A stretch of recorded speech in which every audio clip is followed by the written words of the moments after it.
The quantum module pulsed with an energy that defied every known law of physics. Jake Harrison's lab at the Jupiter Orbital Research Station had seen its share of strange discoveries, but this was different. The artifact, recovered from a fragmented spacecraft hull during a routine debris survey, had sat dormant for weeks before today's unexpected activation. "Computer, analyze quantum resonance pattern," Jake muttered, his fingers flying across the holographic interface. Sweat beaded on his forehead, despite the station's carefully regulated temperature. Something was happening that shouldn't be possible. The artifact was roughly the size of a human palm, its surface a complex lattice of metallic crystalline structures that seemed to shift and realign with each passing second. Initial scans had revealed materials unknown to human science, compounds that existed in theoretical physics textbooks but had never been successfully synthesized. Dr. Elena Martinez, Jake's lead researcher, burst through the lab's pressurized doors. "Jake, the quantum oscillations are spiking beyond our computational models." Her voice carried a mixture of excitement and genuine concern. The module began to emit a low-frequency hum that vibrated through the lab's advanced carbon composite walls. Quantum sensors normally used for measuring subatomic particle interactions were going haywire, their displays flickering between mathematical impossibilities. "It's responding to something," Jake said, more to himself than to Elena. "Not just resonating, it's communicating." The team had initially believed the artifact was simply advanced alien technology. Now they were witnessing something far more profound. The quantum module wasn't just a piece of equipment, it was behaving like a living system with its own internal logic. A holographic projection erupted from the module's surface, not a typical visual display, but a three-dimensional mathematical representation that seemed to fold and unfold in impossible geometries. Complex algorithmic patterns danced in the air, revealing mathematical relationships that would take human supercomputers decades to fully comprehend. "Jesus," Elena whispered, "those aren't just data patterns. Those are entire technological paradigms." Jake zoomed in on the projection, his augmented reality glasses parsing the information at speeds that would have been inconceivable just a decade earlier. Each geometric fold contained what appeared to be complete technological blueprints: energy generation systems, communication protocols, material science innovations that made current human technology look like primitive stone tools. The Vornak module was revealing its secrets, but not through any conventional method of data transfer. It was presenting information as a living, breathing mathematical ecosystem. "We need to isolate the quantum entanglement signature," Jake said, activating a series of advanced containment protocols. "Whatever this is, it's far more than a simple technological archive." Station alarms began to pulse, soft blue lights indicating a potential breakthrough of unprecedented magnitude. The quantum module's external composition was now actively shifting, its crystalline structure rearranging itself in response to the laboratory's investigative efforts. Elena ran a rapid diagnostic, her hands moving with the practiced efficiency of someone who had spent years working at the bleeding edge of human technological understanding. Quantum coherence is maintaining stability across multiple dimensional vectors. This isn't just advanced technology. This is a complete technological philosophy. Jake understood immediately. Most alien technological discoveries were static: blueprints, mechanical systems, isolated innovations. This module was different. It wasn't just presenting technology. It was demonstrating an entire approach to technological development. The module's mathematical projections began to synchronize with the station's computational systems, not through any direct interface, but through a kind of quantum resonance that suggested the artifact was actively choosing to communicate. "We're being invited to understand," Jake said, a hint of wonder breaking through his professional demeanor. "Not conquered, not dominated. Invited." Outside the laboratory's reinforced windows, Jupiter's massive form continued its eternal rotation, a silent witness to humanity's most significant technological encounter. Little did Jake and Elena know that their accidental discovery would soon reshape the entire understanding of technological innovation and humanity's place in the galactic community. The Advanced Extraterrestrial Technology Center transformed overnight. What had started as a controlled research environment now buzzed with an intensity that bordered on controlled chaos. Mike Rodriguez stood at the center of a massive circular workstation, surrounded by holographic displays that flickered with alien symbols and complex mathematical constructs. "It's not just a language," Mike muttered to himself. "It's a computational matrix that thinks." Linguists, quantum physicists, cryptographers, and AI specialists worked in perfect synchronization. The diversity of the team was deliberate. No single approach could crack the quantum module's secrets. Dr. Aisha Khan, a linguistic AI specialist with a background in comparative xenolinguistics, had been the first to recognize the module's communication wasn't linear. "Traditional translation models are useless," she explained during an emergency briefing. "This isn't a language in the way we understand language. It's a living algorithmic system that communicates through conceptual relationships rather than discrete words." The quantum module continued to reveal layers of information, each more complex than the last. What had initially appeared to be technical specifications were actually complete technological ecosystems, entire frameworks of innovation that didn't just describe how to build something, but explained the philosophical and computational principles behind creation itself. Mike zoomed in on a particularly intricate projection.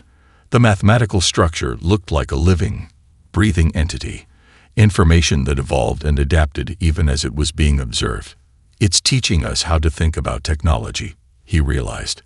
"Not just giving us blueprints, but showing us an entirely different approach to innovation."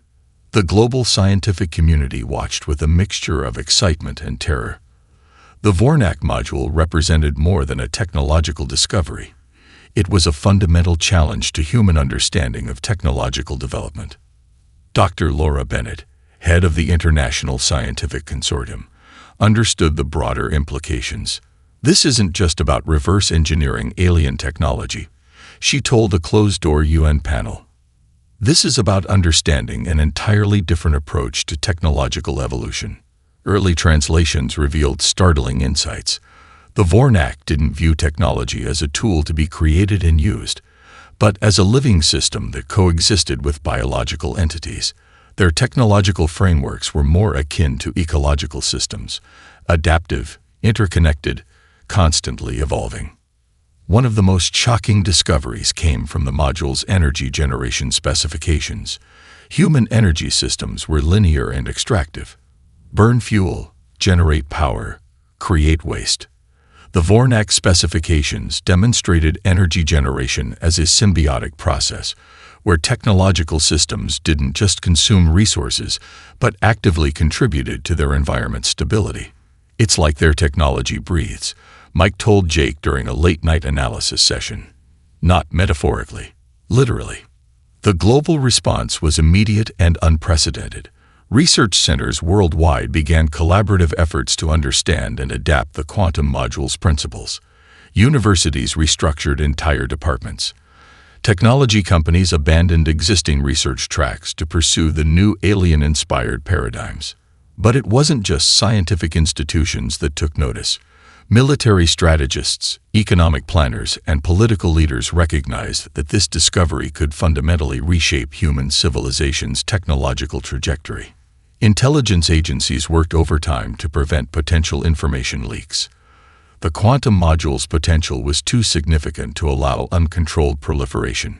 Yet the very nature of the technology made complete containment impossible. Information, in this new paradigm, wanted to be understood. Mike discovered something even more extraordinary during a breakthrough translation session. The module wasn't just a repository of technological information. It was a kind of technological seed, capable of adaptive learning and growth when exposed to new computational environments. "It's alive," Mike whispered to Aisha, his voice a mixture of scientific excitement and philosophical wonder. "Not in any biological sense we understand, but alive in a way that challenges everything we know about the distinction between technology and living systems." The Vornak module continued its relentless information cascade. Complex diagrams revealed adaptive nanomaterial construction techniques that could revolutionize everything from medical treatments to space exploration. Communication protocols suggested quantum entanglement methods that could instantaneously transmit information across unimaginable distances. And beneath it all, a fundamental truth was emerging. Humanity was being offered more than just technological blueprints. They were being invited to reimagine their entire relationship with technology, innovation, and potentially their place in the universe. As the research continued, one question became increasingly urgent. How would the Vornak respond when they discovered humans had not just accessed their sacred technological archives, but were actively transforming them? The Vornak transmission arrived with all the subtlety of a quantum-powered battering ram. Lisa Blackwood studied the holographic message, her fingers drumming a steady rhythm on the conference table of the United Nations Extraterrestrial Negotiations Chamber. The transmission was a masterpiece of alien bureaucratic intimidation, a precisely worded ultimatum that dripped with centuries of technological superiority. Return the quantum module and all derived research materials within 72 standard galactic cycles. The message read, or face total economic and technological isolation. The United Nations Emergency Technology Council had been in continuous session for 36 hours. Representatives from every major technological power sat around the table, their faces a mixture of anxiety and an emerging dangerous excitement. "They're bluffing," muttered Robert Chen, the chief technology advisor from the Pacific Rim Technological Consortium. "They can't possibly believe we'll simply hand over the most significant technological discovery in human history." Lisa knew it wasn't that simple. The Vornak had spent millennia controlling technological development across multiple star systems. Their entire civilization was built on a model of technological scarcity and controlled innovation. The idea that humans might not only access their sacred technological archives, but potentially transform them was beyond their comprehension. "We're going to do something they'll never expect," Lisa announced, her voice cutting through the tension in the room. The plan was audacious. Instead of hiding the research, instead of negotiating or capitulating, humanity would do the exact opposite of what the Vornak anticipated. Global research centers began preparing for an unprecedented broadcast. Every breakthrough, every translated fragment of the quantum module would be live-streamed across public and private communication networks. Scientific journals, social media platforms, educational institutions, all would simultaneously release the technological insights. The Vornak had built their entire civilization on the principle of technological control. Humanity was about to turn that principle inside out. "We're democratizing their technology," Jake Harrison explained during a briefing, his holographic image projected to research centers worldwide. "Not just sharing it, but inviting global collaboration to understand and expand upon it." The first global broadcast was scheduled within 48 hours of receiving the Vornak ultimatum. Researchers from Tokyo to Sao Paulo, from Cape Town to Moscow, prepared to reveal fragments of the quantum module's incredible technological ecosystem. Mike Rodriguez had been working with a global team of linguists and quantum physicists to ensure the translations were not just accurate, but transformative.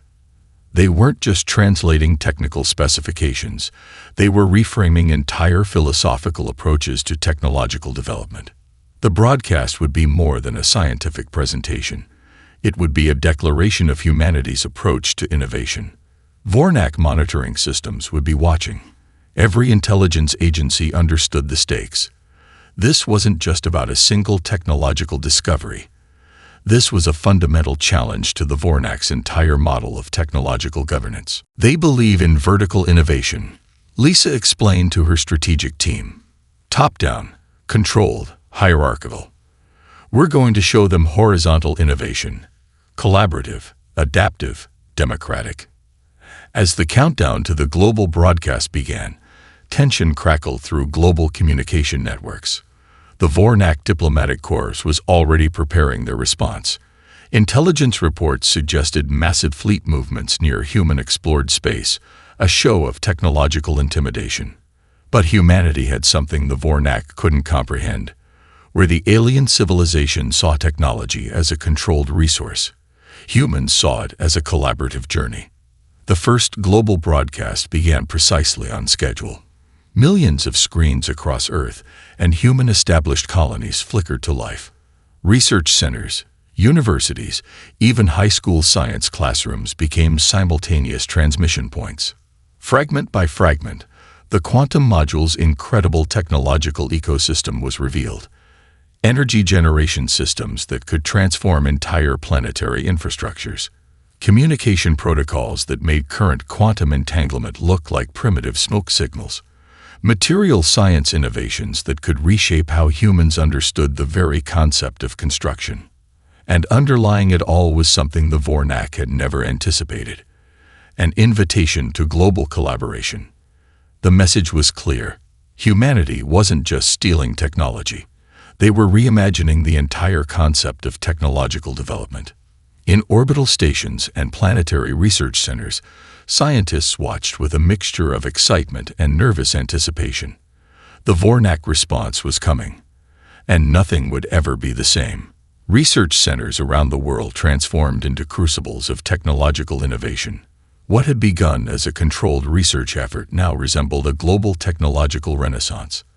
Tom Williams stood in the center of the Advanced Systems Integration Laboratory, watching as teams from different disciplines worked with an intensity that bordered on pure creative madness. "We're not just copying," Tom told a visiting UN technology assessment team. "We're reimagining entire technological paradigms." The quantum module's blueprints were unlike anything humanity had ever encountered. Traditional reverse engineering techniques were useless.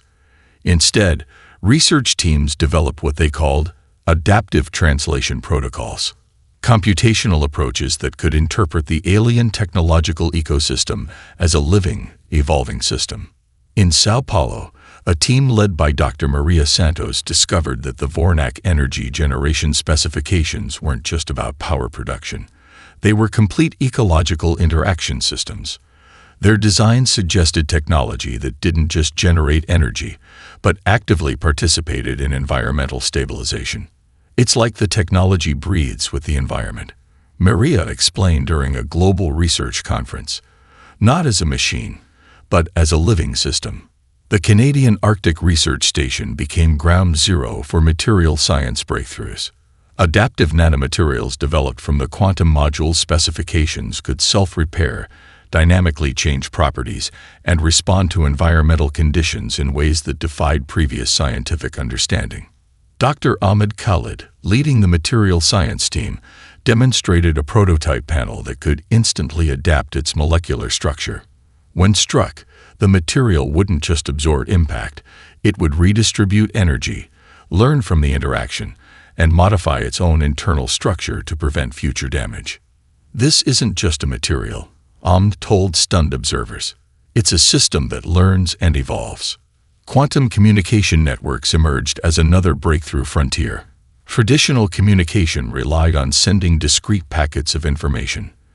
The Vornak system suggested a fundamentally different approach: information as a living, adaptive ecosystem that could modify itself during transmission. Research teams in Singapore developed the first prototype quantum communication arrays that could dynamically adjust their own encryption and transmission protocols in real time. A communication signal was no longer a static message, but an evolving conversation between technological systems. Military research centers initially approached the quantum module with strategic caution. But as more translations emerged, they realized this wasn't just about developing new weapons. It was about reimagining defense as a dynamic, adaptive system. The United States Space Force developed experimental spacecraft systems that could reconfigure themselves mid-mission. Modular design took on an entirely new meaning: components that could literally reshape themselves based on mission requirements, environmental conditions, and real-time computational analysis. Tom Williams' team focused on something even more revolutionary: technological symbiosis. The Vornak module suggested that technology wasn't a separate system from biological entities, but an integrated ecosystem. "We're developing technologies that don't just serve humans. Tom explained during a breakthrough presentation. We're creating technologies that collaborate with humans, that learn and grow alongside us. Artificial intelligence research underwent a complete transformation. Previous AI models were based on linear learning algorithms. The quantum module suggested a holistic approach where intelligence wasn't about processing power, but about adaptive understanding. Research centers in India developed AI systems that could dynamically rewrite their own core programming based on environmental interactions. These weren't just smart systems. They were living technological organisms that could evolve in real time. Global technology companies watched with a mixture of excitement and existential terror. Traditional business models of controlled innovation were crumbling.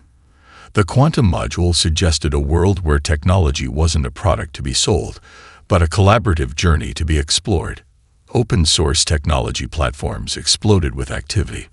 Researchers from different continents collaborated in real time, sharing insights, developing hybrid technologies that merge human creativity with the alien technological ecosystem. Universities restructured entire academic departments. The lines between physics, biology, computer science, and environmental studies began to blur. The quantum module demanded a holistic approach to understanding technological development. As the global research effort continued, one thing became increasingly clear. Humanity wasn't just learning from an alien technological archive. They were being invited to participate in an entirely new way of understanding innovation. And the Vornak had no idea what was coming. The Vornak diplomatic fleet emerged from quantum translation space with the calculated precision of a surgical instrument. 3 massive crystalline vessels, each kilometers long, positioned themselves in a triangular formation around Earth's orbital space. Their arrival was a calculated display of technological superiority, a message that spoke louder than any transmission. Sarah Thompson stood in the United Nations Extraterrestrial Engagement Chamber, her presentation hologram flickering with layers of complex technological demonstrations. She wasn't just preparing a briefing. She was orchestrating a performance that would redefine humanity's galactic standing. The Vornak Diplomatic Corps, led by High Strategist Krelvax, appeared as towering crystalline entities, part biological, part technological construct. Their very presence radiated centuries of accumulated technological dominance. Translucent tendrils extended from their primary communication nodes, each movement precise, calculated, each gesture a language of its own. Humans have violated the fundamental technological preservation statutes. Krelvax's translation matrix intoned, the words emerging with a cold, mathematical precision. The quantum module was a restricted archival system. Your access represents a Category 5 technological contamination event. Sarah's smile didn't waver. We're not here to apologize, she responded. We're here to demonstrate. The holographic presentation began, but this was no ordinary technological showcase. Each demonstration was a carefully orchestrated narrative that would challenge everything the Vornak understood about technological development. First came the energy systems, where Vornak technology represented controlled, hierarchical power generation. Human hybrid systems showed dynamic, adaptive ecological integration. Holographic models revealed energy networks that didn't just produce power, they actively participated in environmental restoration. A simulation showed a desert landscape transformed by adaptive energy infrastructure. Solar collectors that could dynamically adjust their molecular structure, wind turbines that reshaped themselves based on atmospheric conditions, power grids that were living, breathing ecosystems rather than static infrastructure. Krelvax's communication tendrils oscillated, a sign of profound confusion. Next came communication technologies. The Vornak had built their civilization on tightly controlled information networks. Humanity presented quantum communication systems that were fundamentally different, open, adaptive, self-evolving. Sarah demonstrated a communication protocol where information wasn't just transmitted, but actively participated in its own transmission. Encryption that wasn't a static barrier, but a dynamic learning system. Networks that could self-heal, self-optimize, and democratically distribute computational resources. We're not just using your technology, Sarah explained. We're having a conversation with it. Material science demonstrations followed. Vornak Technological Archives had always presented materials as static constructs to be controlled. Human hybrid systems showed materials as living, adaptive systems. Holographic models revealed nanomaterials that could reshape themselves in real time. Structural components that could heal damage, adapt to environmental stress, and literally learn from their interactions.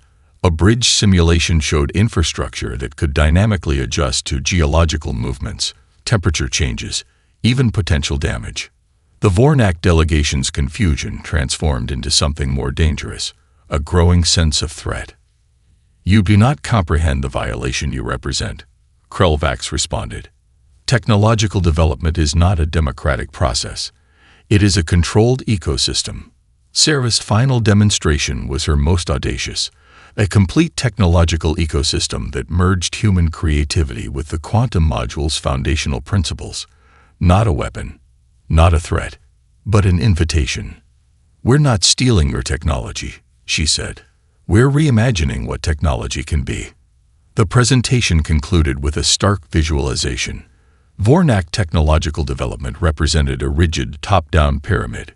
Human hybrid development looked like a complex, interconnected neural network, dynamic, adaptive, constantly evolving.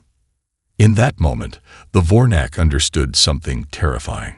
Humanity wasn't just a potential technological competitor. They represented an entirely different approach to innovation, one that the Vornak's controlled system couldn't possibly comprehend or contain. The diplomatic chamber fell into a silence that seemed to stretch across light years. Krelvax's communication matrix flickered. For the first time in the Vornak Confederacy's history, something resembling uncertainty entered their computational language. Humanity had just rewritten the rules of technological engagement. The technological insurgency began quietly, almost imperceptibly at first. Small colonies, frontier settlements, and emerging civilizations on the galactic periphery were the first to receive human-developed hybrid technologies. These were worlds long suppressed by the Vornak's strict technological control, planets where innovation had been a carefully rationed resource. Dr. Elena Rodriguez tracked the technological spread through a massive holographic network display at the International Space Research Consortium. Each point of light represented a technological node, each connection a pathway of innovation that defied traditional galactic control mechanisms. It's not just transmission, Elena explained to her team. It's transformation. On the mining colony of Epsilon Regulus, a human-derived adaptive energy system replaced the rigid Vornak infrastructure in less than 72 hours. The colony's power grid, previously a controlled, inefficient system, now became a living network that could anticipate and respond to environmental challenges. The Zarakan Free Trade Consortium, a collection of independent trading worlds long constrained by Vornak technological limitations, became early adopters. Their communication networks, traditionally restricted by expensive and controlled quantum relays, transformed overnight. Adaptive communication protocols meant that even the smallest settlements could now share information with unprecedented speed and security. Intelligence reports began flooding in from across multiple star systems. The Vornak's monitoring networks, designed to control technological proliferation, found themselves overwhelmed by a type of innovation they couldn't comprehend or contain. On the agricultural world of New Ganges, hybrid agricultural technologies developed from the quantum module's ecological systems revolutionized food production. Crop management systems that could dynamically adapt to changing environmental conditions replaced centuries of rigid agricultural practices. Jake Harrison monitored the spread from the Jupiter Orbital Research Station. We're not just sharing technology, he told Lisa Blackwood during a secure communication. We're teaching a new way of thinking about technological development. The Vornak response was swift but fundamentally misguided. They attempted to use their traditional control mechanisms, economic sanctions, technological embargoes, communication restrictions. But these strategies collapsed against the fluid, adaptive nature of human-derived technologies. On the frontier world of Proxima 9, a local engineering collective used human-derived adaptive manufacturing techniques to completely redesign their industrial infrastructure in weeks, a process that would have taken decades under Vornak technological control. Mike Rodriguez discovered something even more profound. The technologies weren't just spreading, they were evolving. Each implementation created local adaptations, unique innovations that responded to specific environmental and cultural contexts. It's like the technology is having a conversation with each civilization, Mike observed during a research briefing. Not imposing a single solution, but engaging in a collaborative dialogue. The Vornak Technological Monitoring Division began to realize the true nature of the threat. This wasn't a traditional technological proliferation. This was a fundamental reimagining of technological development itself. Independent research stations, previously constrained by Vornak technological licensing agreements, began sharing innovations at an unprecedented rate. Open-source technology platforms emerged that could translate and adapt technologies across different cultural and technological contexts. On the mining asteroids of the Orion cluster, human-derived adaptive resource extraction technologies reduced environmental impact by 400% while increasing efficiency. Traditional Vornak systems had always prioritized resource extraction over ecological considerations. Small civilizations that had been technological vassals of the Vornak Confederacy began to taste true technological independence for the first time. The quantum module's underlying principles suggested that technology could be a collaborative tool, not a controlled resource. Lisa Blackwood understood the deeper strategy. "We're not conquering," she explained to the UN Extraterrestrial Strategy Committee. "We're democratizing technological development." The Vornak's worst fears were being realized. Their centuries-old system of technological control was crumbling not through military might, but through a fundamentally different approach to innovation. By the time the Vornak fully comprehended the scale of the transformation, it was already too late. The technological genie was out of the bottle, and humanity had rewritten the rules of galactic technological engagement. Each transmission, each adaptive implementation was a message. Technology wasn't a weapon to be controlled, it was a conversation to be shared. And the conversation was just beginning. The Vornak cyber assault began like a quantum storm, a cascading network of algorithmic weapons designed to penetrate and destroy the newly spread human-derived technological systems. Their attack was a masterpiece of computational warfare, centuries of technological control refined into a single devastating digital offensive. Ryan Garcia sat in the Global Cyber Defense Command Center, his augmented reality interfaces dancing with streams of incomprehensible data. Around him, a team of the world's most brilliant cybersecurity experts worked with a synchronicity that bordered on collective consciousness. "They're not just trying to break our systems," Ryan muttered, his fingers moving faster than most humans could track. "They're trying to unravel the fundamental logic of our technological ecosystem." The first wave of attacks targeted communication networks, adaptive viruses that could reshape themselves, seeking out vulnerabilities in the human-derived quantum communication protocols. Traditional cyber defense would have collapsed immediately. But these systems were different, living, breathing technological organisms that could learn and adapt in real time. On the mining colony of Proxima 9, the local adaptive communication network detected the first viral intrusion. Instead of attempting to block the attack, the system began to study it.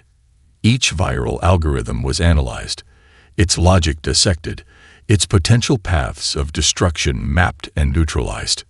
Krelvax, monitoring from the Vornak command vessel, watched in growing confusion. Their computational weapons, designed to be unbeatable, were being transformed by the very systems they sought to destroy. The second wave targeted energy infrastructure, sophisticated algorithmic weapons designed to cause cascading system failures in adaptive power grids. On Earth and across human-established colonies, the energy networks did something unprecedented. They began to communicate with each other, sharing viral defense strategies in real time. A power grid in the Australian outback would detect a potential attack vector, instantaneously sharing its defensive algorithms with networks in South America, Africa, and orbital stations. The Vornak attack wasn't just being defended against, it was being learned from, adapted to, transformed. They're treating the attack like a learning experience, Dr. Elena Rodriguez observed, watching the global network responses, not as a threat to be destroyed, but as information to be understood. The most sophisticated assault came in the third wave, a series of quantum-encrypted viral algorithms designed to corrupt the fundamental learning mechanisms of the adaptive AI systems developed from the quantum module's specifications. Ryan Garcia recognized the attack for what it was, a computational masterpiece that would have decimated any traditional technological infrastructure. But these systems were anything but traditional. The AI networks didn't just defend. They began to play. Each viral algorithm was treated like a complex puzzle, a computational game where the objective wasn't just survival, but understanding. The Vornak's most sophisticated cyber weapons were being transformed into research material, their underlying logic dissected and reimagined. On the orbital research stations, AI systems began generating entirely new defensive paradigms based on the Vornak attack algorithms. What had been intended as a weapon of destruction became a catalyst for unprecedented technological innovation. Krulvax's communication matrices began to show signs of computational distress. Their attack wasn't just failing. It was being used as a tool for further technological development. The final stage of the assault targeted the quantum module's fundamental translation protocols, an attempt to introduce fundamental logical contradictions that would cause cascading system failures across human-developed technologies. But the module, and the technologies derived from it, had a secret that the Vornak could never comprehend. They were alive. Not alive in any biological sense, but alive in a way that transcended traditional understanding of technological systems. Each attack was absorbed, understood, transformed. The technologies didn't just defend, they evolved. Ryan Garcia watched the final computational confrontation with a sense of awe. The Vornak's cyber assault, which would have instantly destroyed any previous technological infrastructure, was being transformed into a massive distributed learning experience.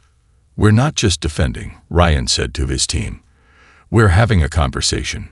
As the last viral algorithms dissolved against the adaptive human-derived systems, something became terrifyingly clear to the Vornak. Humanity had turned their most sophisticated weapon into a tool of unprecedented innovation. The cyber war was over before it had truly begun. The galactic technological paradigm didn't collapse, it evolved. In the aftermath of the Vornak's failed cyber assault, a new understanding emerged that would reshape civilization's approach to technological development. The United Nations Extraterrestrial Collaborative Council convened a historic summit that brought together representatives from hundreds of star systems, independent colonies, and emerging civilizations. Lisa Blackwood stood at the center of the massive holographic chamber, the quantum module's original crystalline structure displayed behind her like a monument to transformation. "We're not establishing an empire," she told the assembled representatives. "We're creating an ecosystem of innovation." The Vornak delegation, reduced to their most adaptive members, watched with a mixture of confusion and emerging understanding.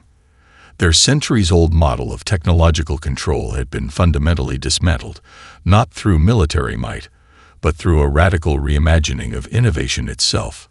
Jake Harrison presented the foundational principles that would guide the new technological collaborative. It wasn't about ownership, but about adaptive sharing. Technologies would be treated as living systems that could grow, transform, and evolve across different cultural and environmental contexts. On the research stations orbiting Jupiter, the original quantum module continued to pulse with an energy that seemed to dance between information and consciousness. Scientists realized it was more than an artifact. It was a catalyst. Mike Rodriguez discovered that the module's underlying computational matrix was continuously evolving, generating new potential technological pathways faster than any research team could fully comprehend. It wasn't just a repository of knowledge, it was a living technological seed. The Vornak Technological Archives, once a tightly controlled repository of innovations, began a radical transformation. Centuries of hoarded technological knowledge were gradually opened, not as a defeated surrender, but as a collaborative offering. Small colonies that had existed under strict technological limitations began to flourish. On Epsilon Regulus, adaptive agricultural technologies transformed barren landscapes into thriving ecosystems. The mining settlements of the Orion cluster developed resource extraction methods that worked in perfect harmony with planetary environments. Dr. Elena Rodriguez tracked the spread of innovations through a massive holographic network. What had begun as a human discovery was now a truly galactic conversation. Technologies didn't just spread, they were dynamically adapted, reimagined, transformed by each civilization that encountered them. "We're not exporting technology," Elena explained during a research briefing. "We're creating a living technological dialogue." The economic implications were profound. Traditional models of technological licensing and control collapsed. Instead, a new system emerged where innovations were shared as collaborative experiences. Research centers became more like living laboratories, constantly engaging in a multi-species technological conversation. Krelvax, representing the most adaptive elements of the Vornak Confederacy, began to understand the fundamental shift. Their previous model of technological development had been about control. The new model was about participation. "We misunderstood innovation," Krelvax's communication matrix translated during a pivotal diplomatic session. "Technology is not a resource to be controlled. It is a conversation to be shared." The quantum module remained in Jake Harrison's research laboratory, a silent reminder of how a single moment of curiosity could reshape an entire galactic understanding of technological development. Independent research platforms began to emerge across multiple star systems. These weren't controlled by any single civilization, but existed as collaborative spaces where technologies could be studied, adapted, and reimagined. Sarah Thompson, who had first presented humanity's technological innovations to the Vornak, now led the Galactic Innovation Collaborative. Their mission wasn't about human technological supremacy, but about creating a truly open, adaptive approach to technological development. The lines between biological and technological systems began to blur. Technologies were no longer seen as external tools, but as living systems that could learn, adapt, and grow in conversation with the civilizations that used them. As the first decade of this new technological paradigm unfolded, something extraordinary became clear. The quantum module hadn't just shared alien technology. It had taught humanity, and by extension, multiple galactic civilizations, an entirely new way of understanding innovation. Technology was no longer a weapon to be wielded or a resource to be controlled. It had become a living, breathing conversation, a collaborative journey of discovery that knew no boundaries. And the conversation was just beginning.